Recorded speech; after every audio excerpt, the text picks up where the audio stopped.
நல்லது பண்றதுக்கு அரசியலுக்கு வாங்கடா, கொள்ளை அடிக்கிறது கொலை பண்றதுக்கு மாடா அரசியலுக்கு.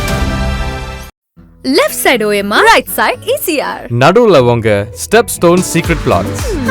Beach Resort Plots, just 24 lakhs onwards. Call 9626899268. தனி மனிதனை அடிச்சு துன்புறுத்துறதுக்கு சட்டத்துல இடமே இல்லை. அதையும் மீறி ஒரு காவல்துறை அதிகாரி பண்றாங்கன்னா அது எதனால பண்றோம்? கொஞ்சம் அவரை கொஞ்சம் கடுமையா விசாரிச்சாதான் அந்த உண்மை வரும். கம்ப்ளைண்ட் கொடுத்தவங்க பாதிக்கப்பட்டிருந்தால், உண்மையா பாதிக்கப்பட்டிருந்தாங்கன்னா அவங்களுக்கு நிவாரணம் கிடைக்கணும் அப்படின்ற பட்சத்துல கொஞ்சம் நம்ம கடுமையா விசாரிக்க வேண்டியிருக்கும் சார். இது ஒரு புனிதமான வேலை, இது மக்களுக்கான சேவை, இது நம்ம சம்பளத்துக்கு செய்யற வேலை இல்லை அப்படின்றத பாதி பேர் உணர்றது இல்லை. பென்னிக்ஸ் ஜெயராஜ் கேஸ்லேயே பாத்தீங்கன்னா குறிப்பிட்ட அந்த தந்தை மகனை டார்கெட் பண்ணி சித்திரவதை பண்ணி குறிப்பிட்ட ஒரு 6 மணி நேரம் அடிச்சு அவங்கள சித்திரவதை பண்ண காரணம் என்ன சார்? அவங்க என்ன வேற ஏதோ பகையை வச்சுக்கிட்டு பண்றாங்க? இவங்களுக்கு என்னன்னா, நம்மளை கேட்கறதுக்கு யாரும் கிடையாது, எதுவாக இருந்தாலும் நம்ம பார்த்துக்கலாம், நம்மளை யார் கேட்க போறா, நம்ம போலீஸு அப்படின்ற அந்த ஒரு அலட்சிய போக்கு, அந்த இருமாப்பு, இதெல்லாம் தான் ஒரு சிலர்கிட்ட இருக்க தான் செய்யுது, இன்னமும் இருக்கு. இப்படிப்பட்டவங்களால தான் என்ன ஆகுதுன்னா இது மாதிரியான ஒரு சூழ்நிலை வருது. இல்லைன்னா யோசிக்கலாம், இதெல்லாம் மனசாட்சி விரோதமான செயல், இதெல்லாம் பண்றாங்க நிறைய. நம்ம காவல்துறையில ஒரு சிலர் இப்படியெல்லாம் ஒரு அநாகரிகமா, ஒரு கண்ணிய குறைவா நடந்துக்கிறாங்க. இப்படிப்பட்ட தவறுகள் நடக்கக்கூடாது. இது துரதிருஷ்டமா நடந்தது, அசம்பாவிதமாக நடந்ததுலாம் கிடையாது. எது வேணா பண்ணலாம் அப்படின்ற மாதிரியான ஒரு தலகணமோ அகம்பாவமோ திமுறோ இருந்ததுன்னா இப்படி தான் உள்ளே போக வேண்டி வரும். 9 பேர் 6 வருஷமா உள்ளே இருக்கிறாங்கன்னா சாதாரண விஷயமா அது? இந்த மாதிரி இருமாப்பு உள்ளவங்களாம் இருக்கவே கூடாதுங்கிறேன். உண்மைதான், இவங்கெல்லாம் தவறாக போலீஸில் செலக்ட் ஆனவங்க, இவங்கெல்லாம் தவறான முறையில் போலீஸில் செலக்ட் ஆனவங்க. அதனால இவங்களுக்கு அந்த தண்டனை கொடுத்ததுன்றது, இந்த தீர்ப்பு அருமையான தீர்ப்பு தான், தப்பு கிடையாது.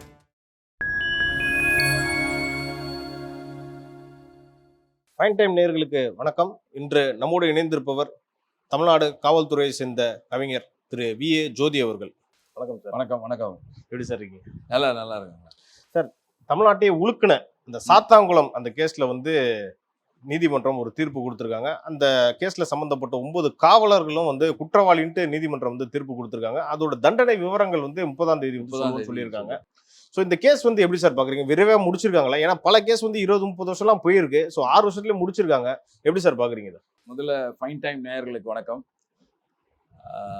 இது எப்படி சொல்லணும்னா, முதல்ல அந்த மதுரை நீதிமன்றத்துக்கு அந்த தீர்ப்பு அவங்க வழங்கின தீர்ப்புக்கு உண்மையிலேயே வரவேற்கிறேன்.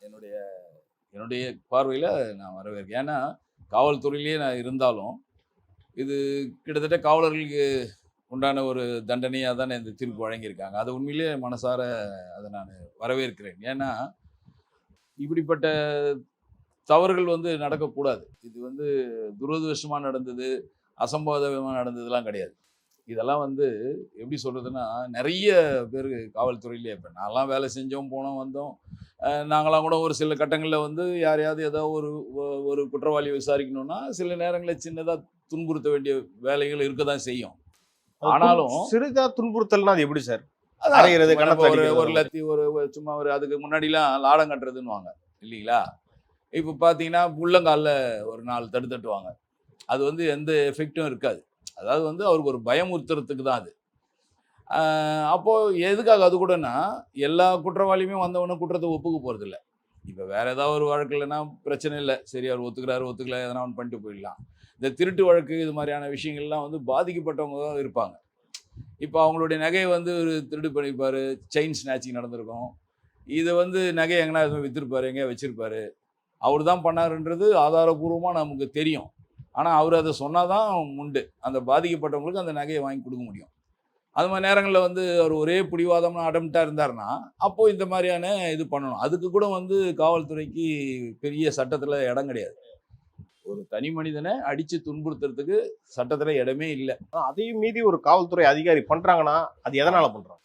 அதுதான் சொல்ல வரேன். இப்போ அவங்களுக்கு இந்த மாதிரி வழக்கில், நியாயமான ஒரு சில வழக்குகளில் கொஞ்சம் அவரை கொஞ்சம் கடுமையாக விசாரிச்சாதான் அந்த உண்மை வரும். பாதிக்கப்பட்டவங்ககிட்ட அந்த நகையை வாங்கி கொடுக்கலாம். நீங்கள் ஏதோ ஒரு படத்தில் கூட பார்த்தீங்கன்னா, ஒரு பத்திரிகை நிபுணர் ஏன் அடிக்கிறீங்க போகிறீங்கன்னு சொல்லி இன்ஸ்பெக்டர் சத்யராஜ் இன்ஸ்பெக்டராக இருப்பார், அவரை கேட்பார்.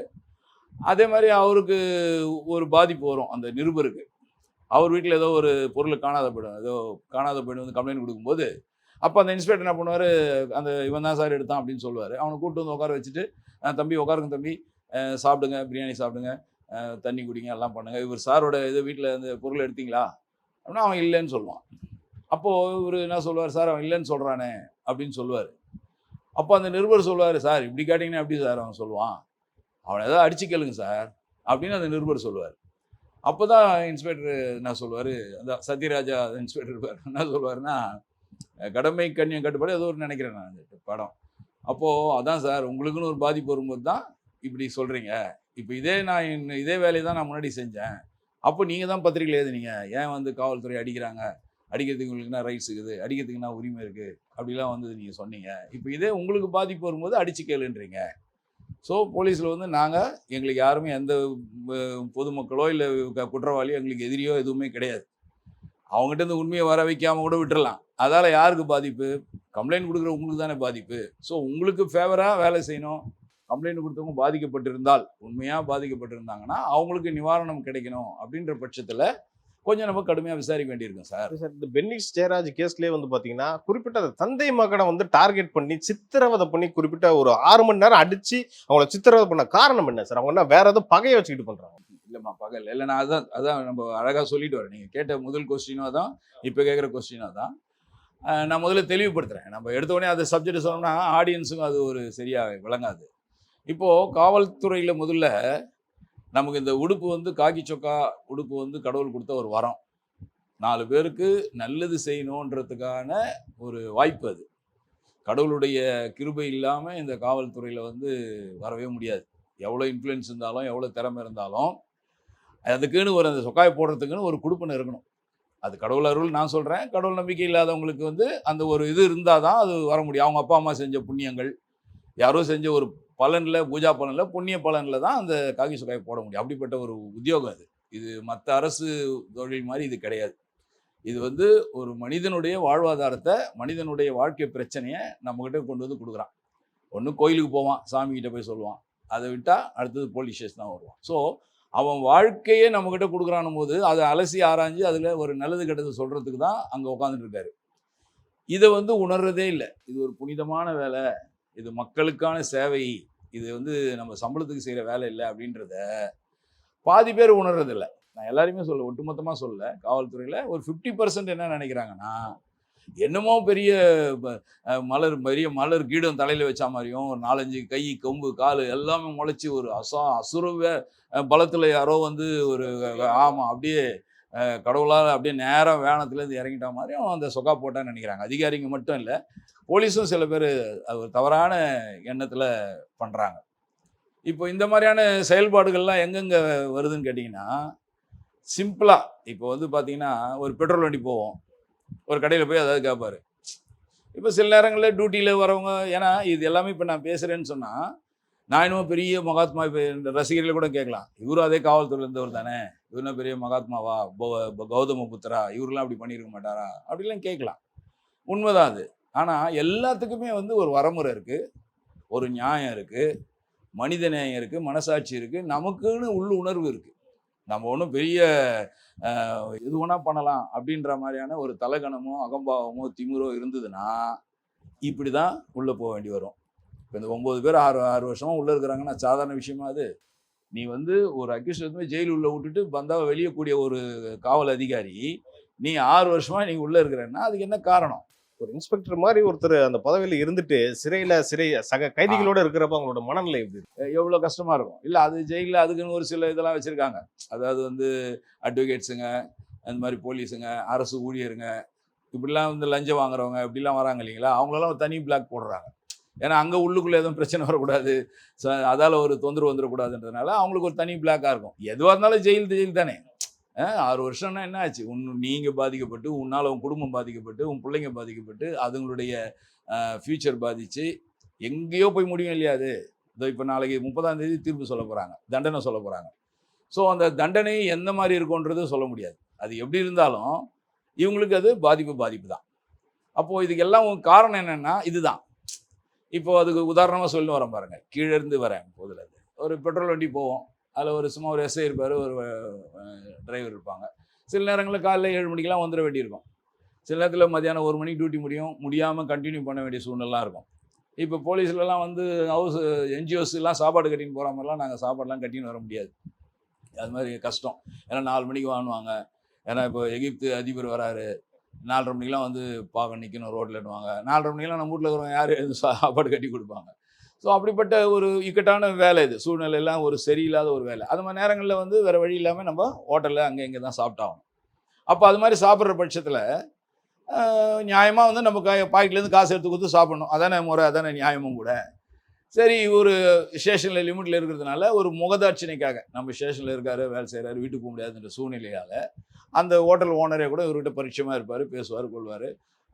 சார் என்ன சார் காலையிலேருந்து பார்க்குறேன் இங்கே இருக்கிறீங்க, நீங்கள் சாப்பிட்டீங்களா என்னன்னு தெரில, வேணா ஒரு டிஃபன் வாங்கிக்கிங்க சார், இல்லை மதியானம் சாப்பாடு வாங்கிங்க, அவரே கூட சொல்லலாம். இல்லைன்னா இவங்களே கூட கேட்பாங்க, ஒரு சாப்பாடு டிரைவருக்கு ஒரு சாப்பாடு, எனக்கு ஒரு சாப்பாடு வேணும் அப்படின்னாங்கன்னா கட்டி கொடுப்பாங்க. இல்லை வந்து சாப்பிட்டு போங்க சார்னு சொல்லுவாங்க. இது ஒட்டுமொத்தமாக எல்லா இடத்துலையும் நடக்கிறது தான் இல்லைங்களா? ஆனால் இது வந்து கட்டாயமோ கம்பல்சேஷனும் கிடையாது இல்லையா? இது வந்து சும்மா நம்ம கேட்குறோம், அவர் கொடுத்தா சாப்பிடணும், இல்லைனா இல்லை. இப்போ சில நேரங்களில் என்ன ஆகும்னா, அந்த ஹோட்டலுக்காரர்கிட்ட முன்னாடி ஒருத்தர் வந்து வாங்கிட்டு போயிருப்பார், அவர் 2 பிரியாணி கொடுத்துட்ருப்பார். நான் அதை ஒரு வெளிப்படையாகவே சொல்கிறேன் நான். அதுக்கப்புறம் ஒருத்தர் வர ஒரு பீட் இருப்பார், அவர் வருவார், அவர் வாங்கிட்டு போனது இவருக்கு தெரியாது. இவருக்கு தெரிஞ்சிருந்தா கூட இவர் விட்டுட்டு கூட இன்னொரு ஹோட்டலில் கூட ஒரு கேட்டு வாங்கிக்கலாம். இவருக்கு தெரியாது, இவர் கேட்பார். ஸோ அவருக்கு என்ன ஆகும்னா, சார் நான் சார் இப்போ தான் 2 பிரியாணி வாங்கிட்டு போனாங்க, ஸ்டேஷனில் ரைட்டர் சொன்னார் 2 பேர் வாங்கிட்டு போனாங்க, அப்புறம் இப்போ அவர் ஏதோ பந்தோபஸ்தில் யாரோ இருக்கிறாங்கன்னு சொல்லி வாங்கிட்டு போனாங்க சார், நீங்கள் வேறு வரீங்களே சார், என்ன சார் அப்படின்னு அவர் ஏதாவது கொஞ்சம் இதுவாக பேசிட்டாருன்னா அதை மனசில் வச்சுக்கிறது. உடனே ஓ நான் கேட்டால் எனக்கு கொடுக்க மாட்டியா, பேசுறீங்களா, நீ எப்படி இங்கே ஹோட்டல் நடத்துகிற பார்க்கலாம். இதான் இந்த மாதிரியான சின்ன சின்ன விஷயங்கள்லாம் பூதாகரமாக ஆகும். அப்போது அவர் வந்து தனிப்பட்ட முறையில் அவர் இவருக்கு விரோதி மாதிரி ஆவார். அப்போது நாளைக்கு ஏதாவது ஒரு கம்ப்ளைண்ட்டில் அவர் வருவாரான்னு பார்த்துனே இருப்பார்.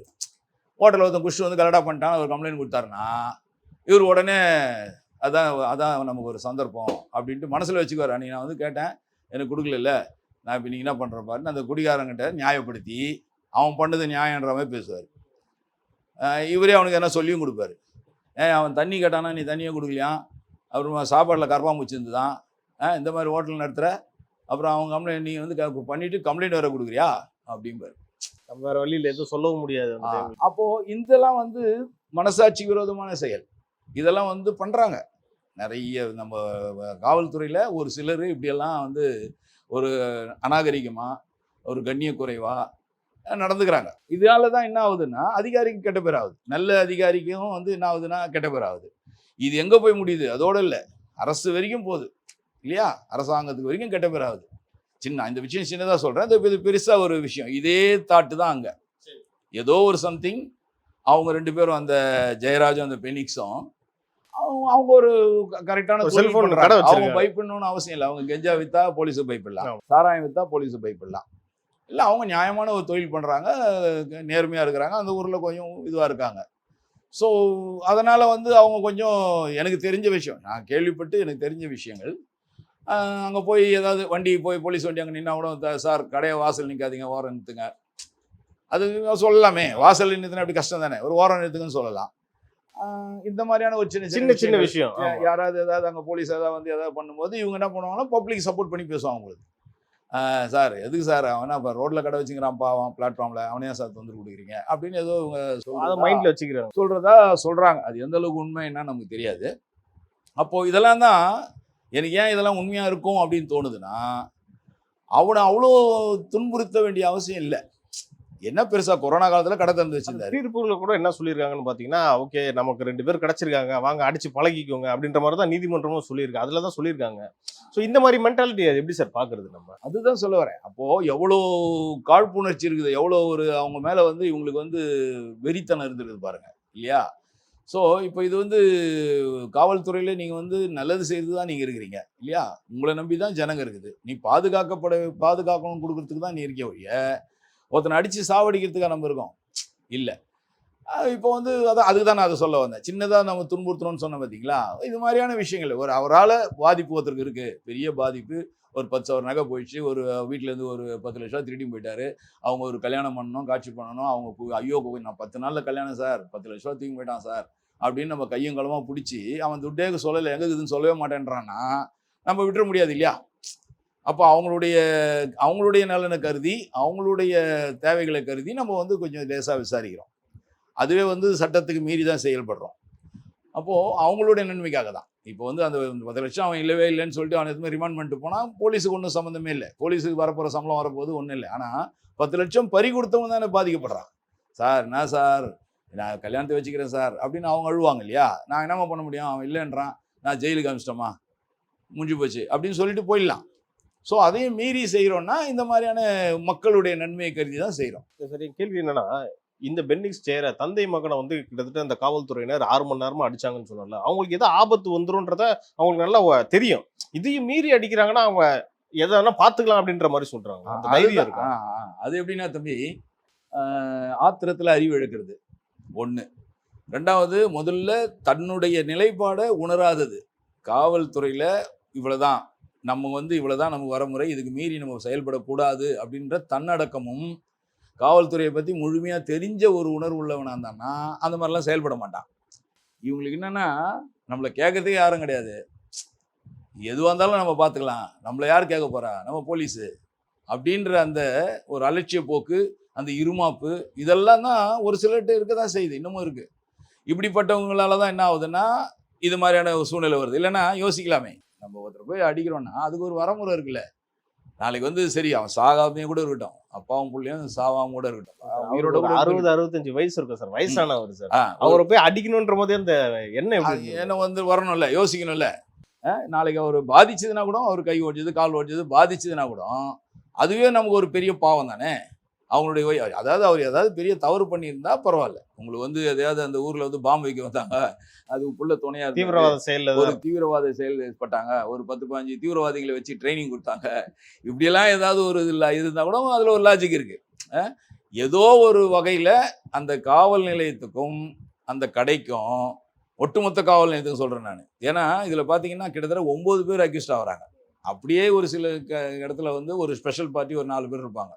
இப்போ அதுக்கு எக்ஸாம்பிள் சொல்லணும்னா, அது இப்போ அந்த இதுல ஒரு நகை திருடு போச்சுன்னு ஒரு அம்மா செக்யூரிட்டி சொன்னாங்க, அஜித்குமார் கேஸ்ல ஒரு 4 பேர் பாதிக்கப்பட்டாங்க இல்லையா, ஸ்பெஷல் பார்ட்டி. அவ்வளவுதான் இருக்கும். அப்படிதான் ஒரு எல்லா வழக்குலையுமே ஒரு லாக்அப் டெத் ஆயிடுச்சுன்னா கூட சம்மந்தப்பட்ட ஸ்பெஷல் பார்ட்டி தான், அதுக்குண்டான லீடரு, அதுக்குண்டான இன்ஸ்பெக்டர், ஒரு எஸ்ஐ, ஒரு ஏடு, ஒரு போலீஸ், இவங்க தான் இருப்பாங்க. ஆனால் இந்த ஸ்டேஷனில், இந்த சாத்தான்குளம் தூத்துக்குடி மாவட்டத்தில் இருக்கிற இந்த ஸ்டேஷனுடைய கதையை பார்த்தா கிட்டத்தட்ட 9 பேர் இதில் இன்வால்வ் ஆகிறாங்க. ஒருத்தவங்க கூட அந்த மனசு இருந்திருக்காது. இல்லை, நிறைய பேர் போலீஸ் அங்கே இருக்காங்க. வெறும் 9 பேர் மட்டும் இல்லை, நிறைய பேர் இருக்காங்க. ஆனால் இதுக்கு சாட்சி சொன்னதும் போலீஸ் தான். ஆமாம், அதையும் நம்ம இங்கே பதிவு பண்ணணும். இதுக்கு சாட்சி சொன்னதும் ஒரு லேடி போலீஸு, இன்னொரு போலீஸ், இன்னும் அங்கே சாட்சி சொன்னவங்களும் போலீஸ் தான். அப்போ அவங்களாம் வந்து ஒரு நேர்மையான, நியாயமான, மனசாட்சி உள்ள, மனிதநேயம் உள்ள, உண்மையான போலீஸ் அவங்க தான்.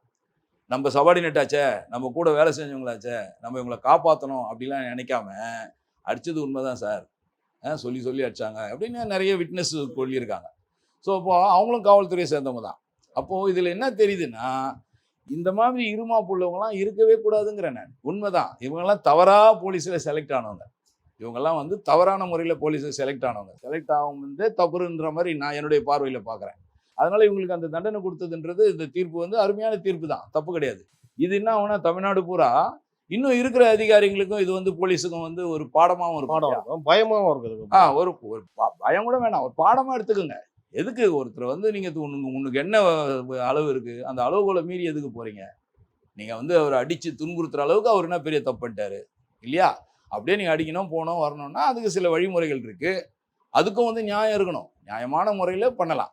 இப்போ ஏதோ ஒரு பெரிய, இப்போ ஒரு பந்தோபஸ்து, பெரிய விஐபி பந்தோபஸ்து, அந்த பந்தோபஸ்துக்கு வந்து பாம்பு வச்சுட்டாங்க, ஒரு இடத்துல இருக்குது அப்படின்ற மாதிரிலாம் கண்கூடாக தெரிஞ்சு போச்சு. அவரை நம்ம பிடிச்சிட்டோம் கையும் களவுமா, அவர் வரும்போது அந்த பாம்பு வெடிச்சதுன்னா நம்ம நாட்டுக்கே சேதம், காவல்துறைக்கே களங்கம், பேர் கெட்டு போவோம் அப்படின்ற மாதிரி இருந்தா அவரை கொஞ்சம் துன்புறுத்தி கேட்கலாம், எங்கடா வச்சுக்கிற அந்த பாம்பை சொல்லி தொலைடா அப்படின்னு கேட்கலாம். அதில் ஒரு நியாயமும் இருக்குது, அர்த்தமும் இருக்குது. அப்போ கூட அவன் உயிர் போகிற மாதிரி அடித்து கேட்கணும்னு அவசியம் கிடையாது. அவனை அடித்து சாவச்சோம்னா அதில் தப்பு, அதில் நியாயமே இல்லையே. ஸோ அடித்தது, அவனை வந்து 2 பேரும் இறந்தது அப்படிங்கிறது ஏற்றுக்கொள்ள முடியாத ஒரு விஷயம். நேரத்துக்கும் கருத்துக்கும் நன்றி சார்.